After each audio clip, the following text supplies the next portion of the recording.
नमस्कार जोहार दोस्तों, एसपी हिस्ट्री क्लासेस में आप सभी का स्वागत है।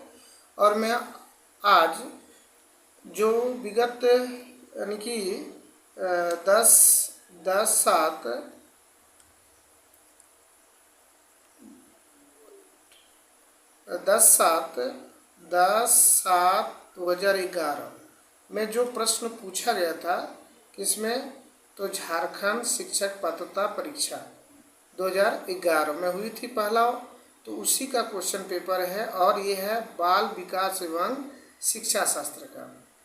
इसी तरह का क्वेश्चन जो है झारखंड शिक्षक पात्रता यानी जेटेट जो है इसमें से पूछा जाता है। ये रहा आपका जेटेट का।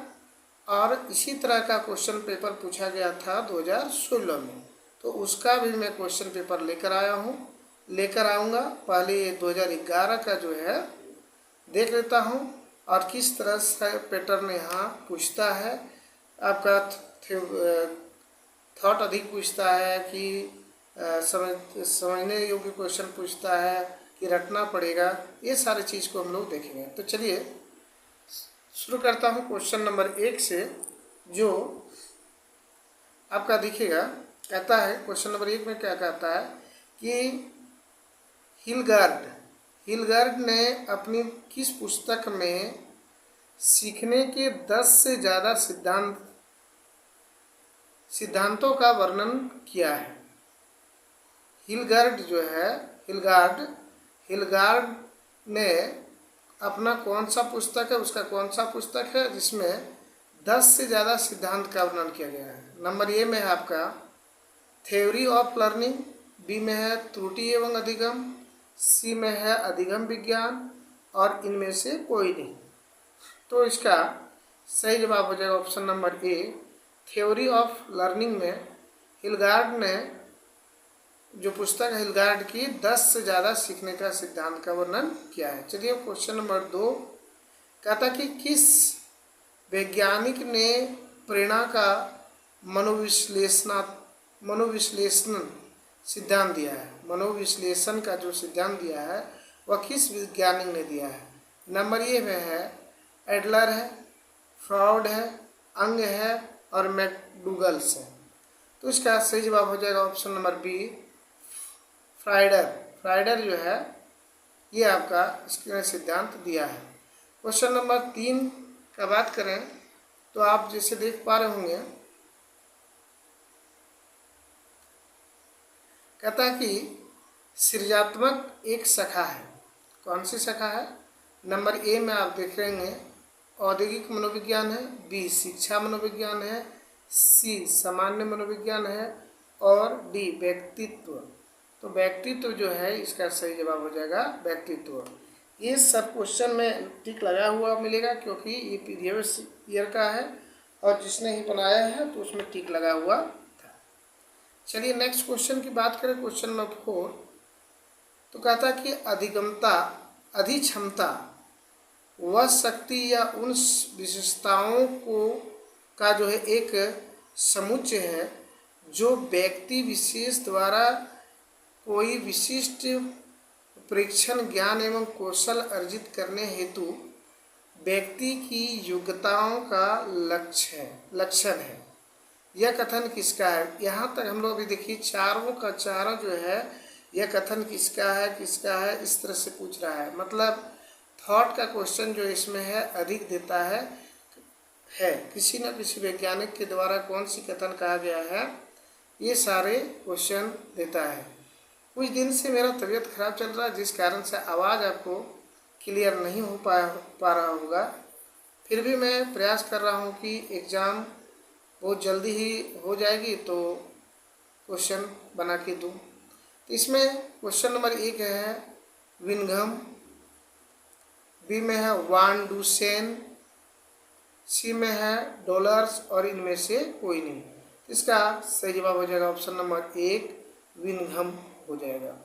नेक्स्ट क्वेश्चन की बात करें, क्वेश्चन नंबर आपका 5, तो देखेंगे क्या है कि जिस मनोवैज्ञानिक विधि द्वारा मानसिक रोग का उपचार होता है उसे कहा जाता है। तो मानसिक रोग का जो उपचार करता है उसको क्या कहते हैं? मनोचिकित्सा, सम्मोहन या सहचार या मनोविज्ञान। तो ये मानसिक चिकित्सा वाला क्या मनोचिकित्सक हो जाएगा। क्वेश्चन नंबर 6 का बात करें कि बुद्धि लब्धि के आधार पर मंद बुद्धि बालकों का स्तर लेवल निम्नलिखित में क्या है?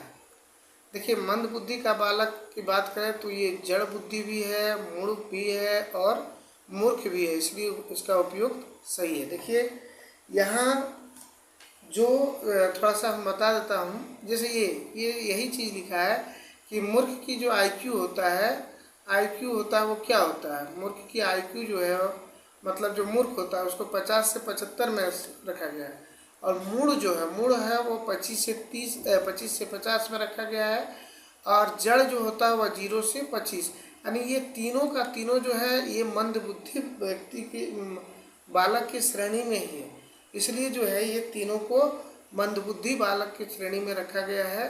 अगर आपको सवाल यहाँ क्वेश्चन बन सकता है कि मूढ़ की क्या श्रेणी है, मूढ़ बोल देगा कि मूढ़ निम्नलिखित में से कौन मूढ़ स्तर का आता है? तो मूढ़ का स्तर याद रखना है कि ये 25 से जो 50 है वो मूढ़ का है। जड़ के पूछ दे तो जड़ 0 से 25 तक का जो है जड़ है, और 50 से 25 जो है वह आपका मूर्ख है।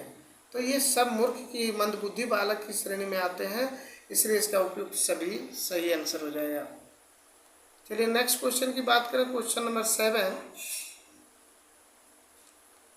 तो जैसे कि आप देख पा रहे होंगे कि ऐसे व्यवहार को क्या कहेंगे जो ज्ञात एवं निश्चित उद्दीपकों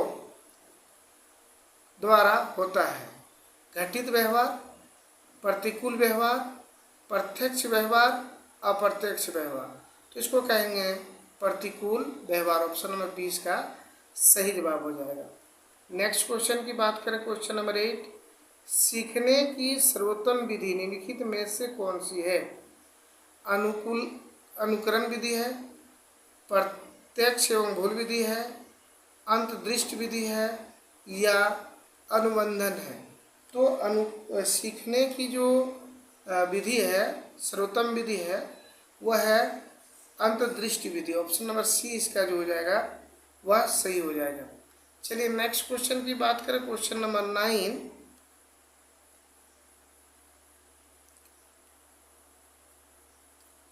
क्वेश्चन नंबर 9 का बात करते हैं, तो यहाँ हम पेज लेते हैं।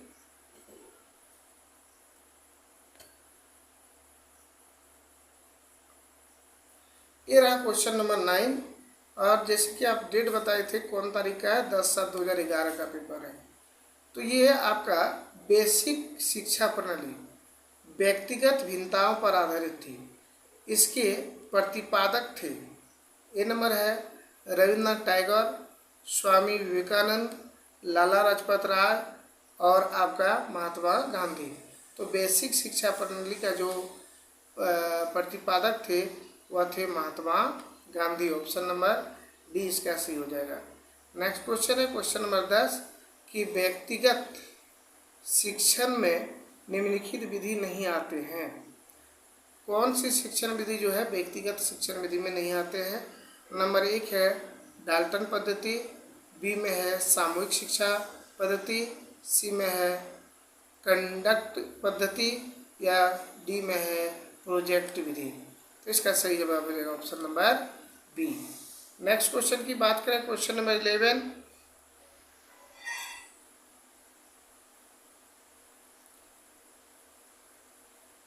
देखिए यहाँ भी आ गया कि 80 से 90 बुद्धि लब्धि प्रसार कैसे बालकों का होता है? तो ये नंबर है बुद्धि दुर्लभ, प्रखर बुद्धि ये तो होगा ही नहीं, प्रखर 100 से ऊपर, मंद बुद्धि, देखिए यहाँ फिर हो गया सामान्य बुद्धि नहीं, ये जो है आपका 80 से 90, तो इसमें बुद्धि दुर्लभ यानी मंद बुद्धि जो है उसमें आता है कि बुद्धि दुर्लभ, तो इसका सही जवाब हो जाएगा option number A. Question number 12 देखते हैं कि सामूहिक बुद्धि परीक्षण 1917-18 में अमेरिका में किसने प्रारंभ किया यानी थॉर्पसन है, डीवी है, टर्मन है और थ्रस्टन है। तो इसका सही जवाब हो जाएगा ऑप्शन नंबर सी, थ्रस्टन है। नेक्स्ट क्वेश्चन है क्वेश्चन नंबर 13 कि बुद्धि मॉडल की संरचना स्ट्रक्चर ऑफ इंटीग्रेटल्स मॉडल किसके द्वारा प्रतिपादित किया गया है? नंबर ए गिलफोर्ड का है, पियाजे का है, स्पिनरमैन का है या स्ट्रॉन का है? तो इसका सही जवाब हो जाएगा आपका गिलफोर्ड। ऑप्शन नंबर ए जो है इसका सही जवाब हो जाएगा। चलिए नेक्स्ट क्वेश्चन लेते हैं।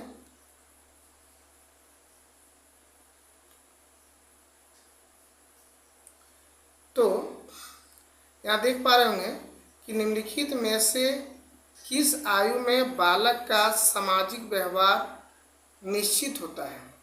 ऑप्शन नंबर ए आप देख पा रहे होंगे 3 वर्ष से पूर्व, 3 वर्ष से 6 वर्ष, 6 से 14 और 14 से ऊपर। तो इसका कहता है कि बालकों में सामाजिक व्यवहार निश्चित हो जाता है। ऑप्शन नंबर 3 वर्ष से पूर्व भी हो जाता है।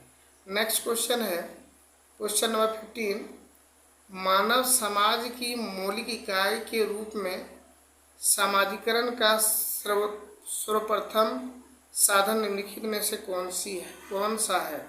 तो ये मानव समाज की जो मौलिक इकाई है ना, तो सामाजिकरण का साधन है वह क्या है? परिवार है नंबर ए में, पड़ोस है, विद्यालय है और सामाजिक वर्ग है।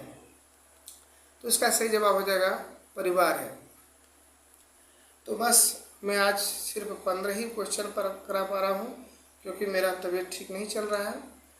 चलिए मिलते हैं नेक्स्ट वीडियो में, तब तक के लिए जय हिंद जय भारत। अगर चैनल पर नए हैं तो चैनल को सब्सक्राइब कर लें और बेल आइकन को दबाना ना भूलें। धन्यवाद।